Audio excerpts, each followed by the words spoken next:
Donald Trump wins New Hampshire Republican primary, Haley says fight far from over. The former U.S. President Donald Trump won the New Hampshire Republican primary, U.S. news media outlets reported on Tuesday local time. "You know we won New Hampshire 3 times now. 3. We win it every time. We win the primary. We win the generals. We won it and it's a very, very special place to me," Trump was quoted as saying by news broadcaster CNN. Donald Trump's second victory in the primary comes after his first win in the Iowa caucuses. This will accelerate the former president's march to a third GOP presidential nomination. His team is now setting their sights on wrapping up the primary early, targeting landslide victories in the early voting states and clinching the GOP presidential nomination by mid-March. His rival, former U.S. envoy to the UN and the former South Carolina governor, Nikki Haley, appeared defiant even in the face of loss.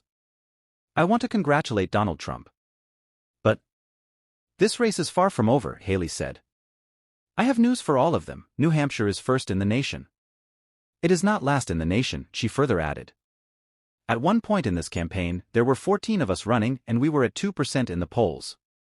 Well, I'm a fighter. And I'm scrappy. And now we're the last ones standing next to Donald Trump," Haley said. Trump also took potshots at Haley and said the former South Carolina governor did poorly. "She did very poorly actually. The governor said she's going to win, she's going to win, she's going to win. Then she failed badly," Trump said, according to the broadcaster.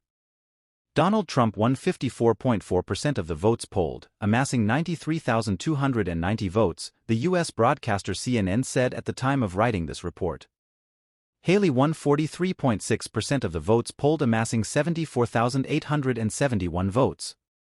It takes 1,215 of 2,429 delegates to win the nomination, the broadcaster said on its website. The Trump campaign basked in glory after winning the primaries in the Granite State. They also asked Haley to bow out.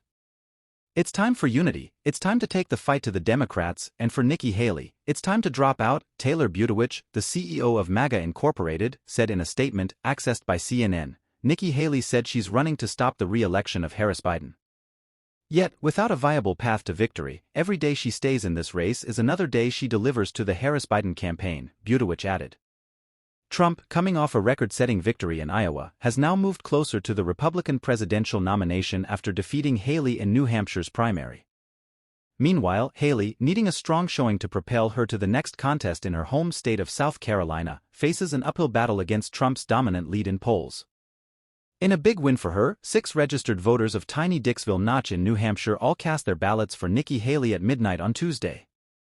The resort town was the first place in the nation to vote in the 2024 primaries. The voters were outnumbered more than 10-1 by reporters from every corner of the globe, not to mention by a pile of freshly baked chocolate chip cookies.